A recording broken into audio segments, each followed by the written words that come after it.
In this video, I'm going to show you how to turn on announce calls on your iPhone. So basically, I'm going to show you how to turn on the feature that allows your iPhone to announce who's calling you. So it's really simple to turn on and to customize it if you want.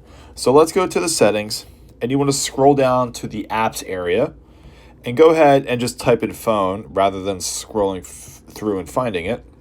So once you're here, you just want to go where it says announce calls.